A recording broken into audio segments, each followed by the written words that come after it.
Oh, better do the window up. Initiation into Hermetics. Practice of Magic by Franz Barden.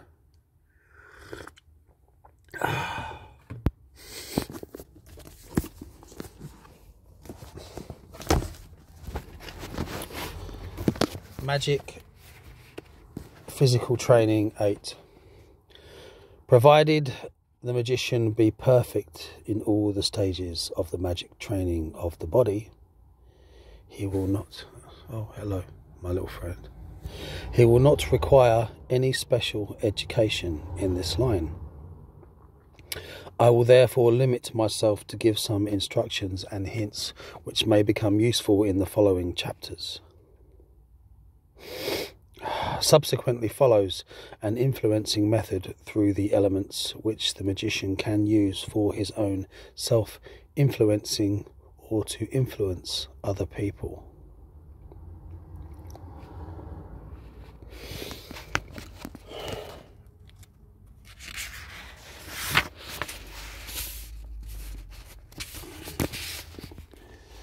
Magic influence through elements.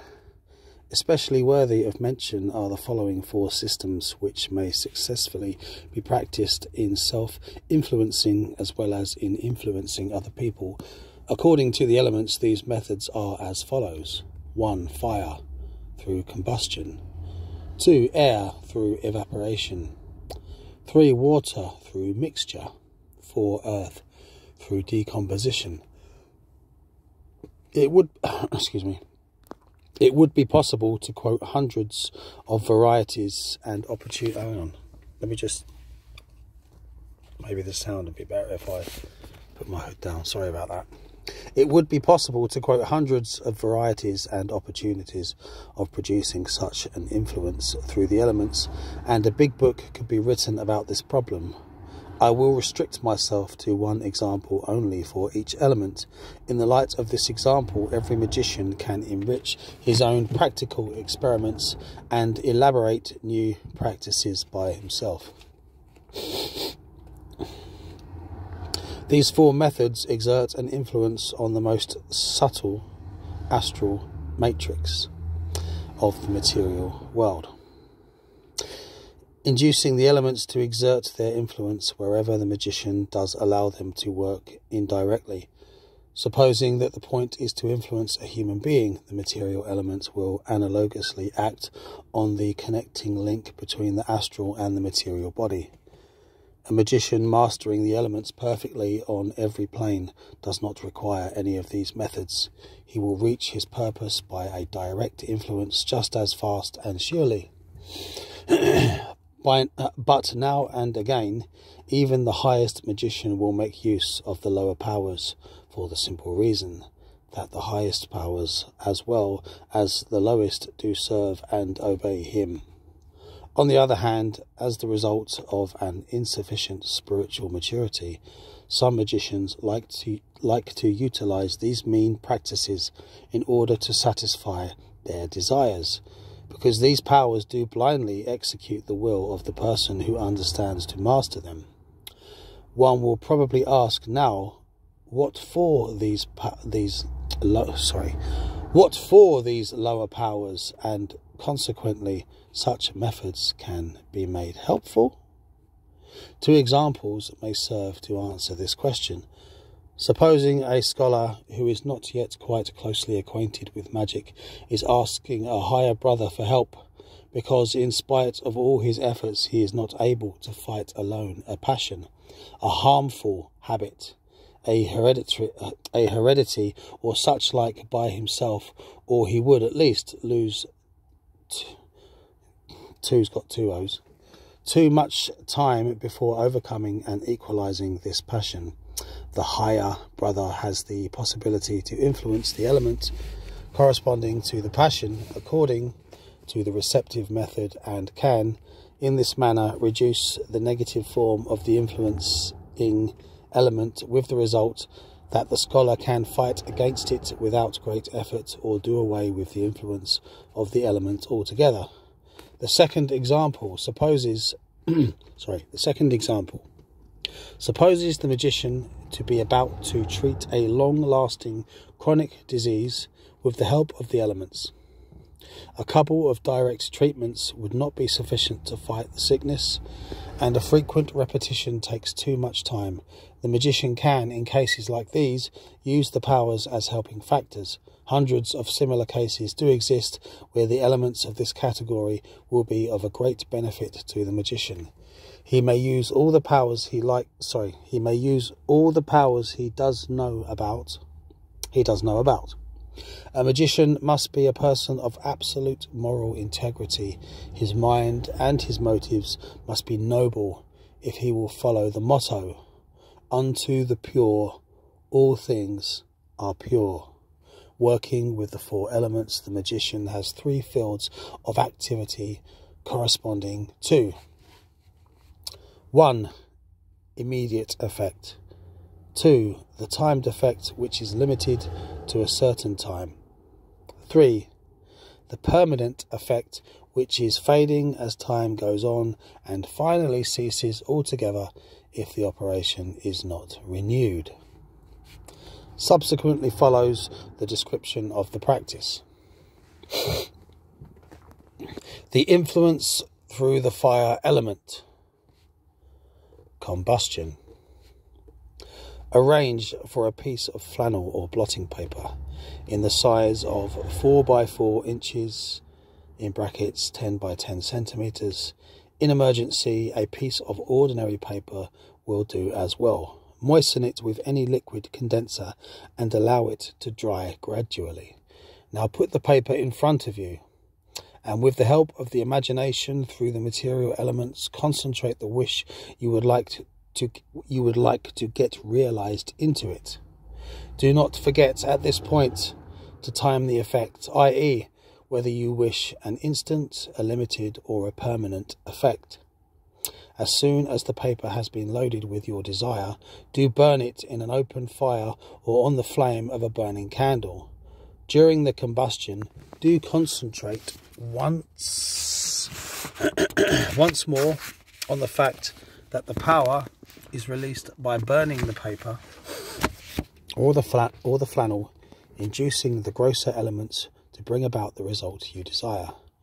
The ashes left behind are worthless from the magic point of view, and you may deal with them as you would do with ordinary ashes. Performing this experiment, you can arrange the effect in a different way too, so that it will occur the very moment the person for whom the operation is performed does not eat or drink something warm, enters a warm room, or comes anyhow in touch with a heat factor. Excuse me. The operation offers the opportunity to project the fire element into the paper, to load it with a desire, and to hand it over to the universal fire element or to the Akasha principle in order to release the effect. There are still many other ways which might be followed, but I suppose this example will be sufficient to give the magician a useful hint in this direction. Drink.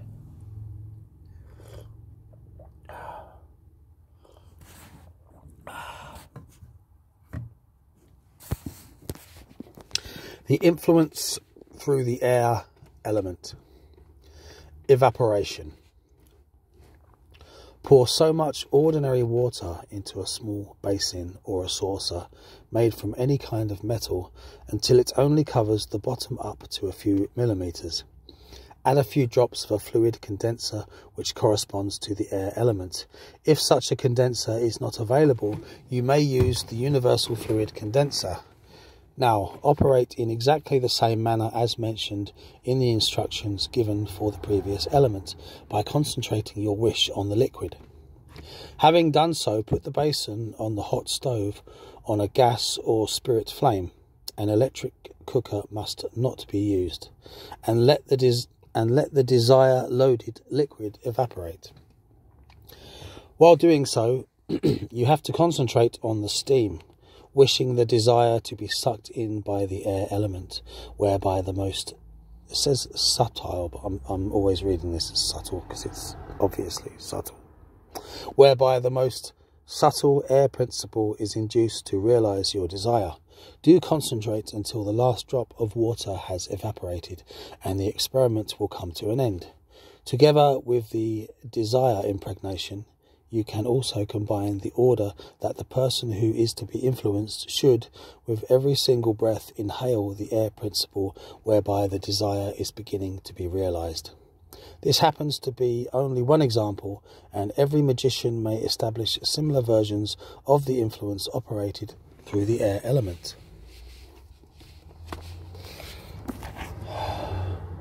Another sip.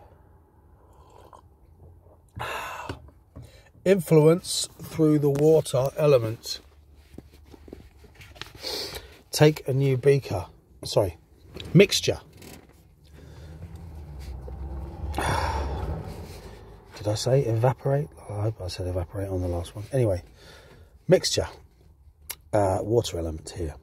Take a new beaker, glass dish, or a small vase, and go to a running water, a well, a spring, or a river. Try not to be watched while you are performing this experiment. Do fill the container with water and pour a few drops of the fluid condenser responsive to the water element into it. In an emergency, take a universal fluid condenser. Now, performing the wish impregnation, proceed in exactly the same manner as you did with the previous element. As soon as the water is prepared in the described manner, I was wrong. As soon as the water prepared in the described manner has been satisfactorily loaded, throw the water, which is now impregnated, as it were ecstatically, into the river, and give the respective order, which will be fulfilled promptly by the most subtle particles of the water element. If the person who is to be influenced comes in touch with the water element in one way or the other, for example, by washing, drinking, by rain, etc., the water element will become immediately active and release the effect which has been required. This example ought to be sufficient, and based on it, the magician can compose several individual methods which will be just as effective as this one. The influence through the earth element. Decomposition. When working with this element, it can be done in two different ways. 1. Exactly in the same way as in the previous experiment, by taking some water from a river or rainwater. Tap water should not be taken, to which one is adding some of the fluid condenser corresponding to the earth element. One can use a universal condenser too. It is also possible to work with the fluid condenser alone without diluting it with water, by throwing the impregnated liquid together with the solid concentration into the earth instead of throwing it into the water. For the simple reason that earth is sucking in the liquid, and thus the earth element produces the required effect. Do not choose for this experiment a road where other people are walking to and fro, but the solitude of a tiny spot in the garden, in a meadow, or in the fields. Supposing you... I need to keep that other bookmark in. Sorry. Supposing you have... Supposing you have none of these possibilities in a big city. A flower pot with some soil in it will do as well. 2. Take an apple, a pear, or even better, a potato, and make a hole into it with a potato peeler or with a knife. Into this hole pour a bit of fluid condenser suitable for the earth. Instead, you may here use a universal condenser as a substitute. Now go on as you did before when loading the potato with the desired impregnation. Afterwards, do bury the potato in the ground. Each manipulation requires the concentrated meditation that the earth element will produce the effect you wish to obtain. To this series also belongs the sympathetic and the mummial magic, the so-called transplantation. Drink.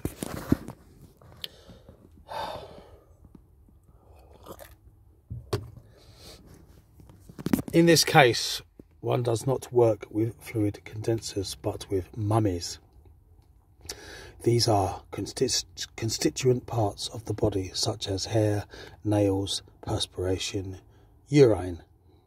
I am not going to describe this lower kind of magic in detail, because every magician can compose these practices by himself, if he wishes to follow them.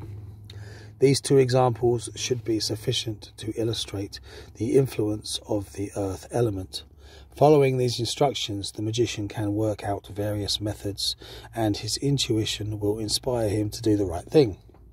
As one can see in the light of these examples, the magician's trained willpower remains the decisive factor, which is moving the universal elements to produce the desired effect with the help of the imagination. He can repeat the operations optionally until the success has been achieved. The magician can undertake these experiments for himself too, that means for the sake of self-influencing. There is another kind of self-influencing, where the beings of the elements, the so-called salamanders, fairies, mermaids and goblins, do execute the required effect with the help of the elements. In my second work, referring to the practice of magical evocation, I will publish the way of summoning forth these beings, making them visible and useful to the magician. Wow. Sip.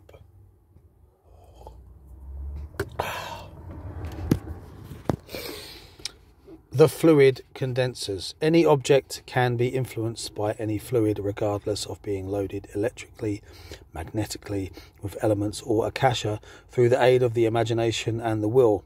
But according to the laws of analogy and by experience, it has been found that not each object and not each kind of liquid is suitable to retain an accumulated power for a long time, or to accumulate it at all. Similar to the fact that electricity, magnetism and heat do have good and bad conductors, the higher powers offer the same bipolar aspect. Good conductors own an enormous accumulative capacity, because the powers concentrated in them are stored up and can be held back at will. In the Hermetic science, such accumulators are called fluid condensers. There are three principal groups of them. 1. Solid fluid condensers. 2. Liquid fluid condensers. 3. Aeriform fluid condensers. To the principal group of solid fluid condensers belong, first of all, resins and metals. As for the metals, gold occupies the highest rank. Tiniest jots, even atomic particles of gold, grant an enormous amount of condensation power to any liquid.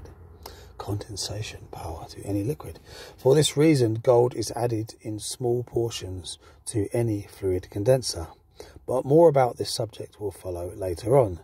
The second group comprehends lacquers, oils, tinctures, and extracts composed from resins which have been produced by certain plants. Just as gold occupies the first rank among the solid substances, being analogous to the sun, viz. Corresponding to the power and the light of the sun, so among the liquid substances, the human blood and the seed, sperm, play the part of the gold. Sometimes they can replace the gold completely, because tiny particles of blood or sperm dropped into a liquid will grant an excellent accumulative power to it. To the third group are attributed all kinds of fumigations, flavours, smelling waters, evaporations, about which I will not talk in detail, because they are less important for the magic practice. Apart from that, I can extensively treat the most valuable fluid condensers only, which are required for the practice. Should I have to quote all these various kinds here, their production and the possibilities of using them, should I have moreover to consider all the precious and semi-precious stones too, which doubtless may be excellent condensers, this brief summary alone would grow out into a voluminous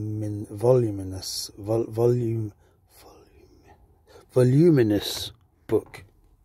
There are two kinds of preparing fluid condensers. In the first line there is the simple type, which is made from one material or one plant being useful almost for any purpose. The second kind consists of compound fluid condensers, which are prepared from several materials or plants owning extremely strong accumulative properties, since a small quantity of gold has to be added to any fluid condenser whatever. The magician's attention was directed, of course, to the gold first. He can get it in special photoshops as soluble gold chloride called aurorum chloratum, which is used for toning photographic papers. 1 gram of gold chloride diluted in 20 grams of distilled water produces a wonderful gold tincture. 5 to 10 drops of this tincture are sufficient for 100 grams of a fluid condenser. Those people who are experienced in laboratory jobs can produce a gold tincture by electrolysis themselves. In homeopathic or electro-homeopathic medicines are being sold, a gold preparation could be bought without difficulties. The homeopathic gold medicines are mostly dilutions of gold chlorides or have been manufactured by electrolysis. These are tinctures like aurum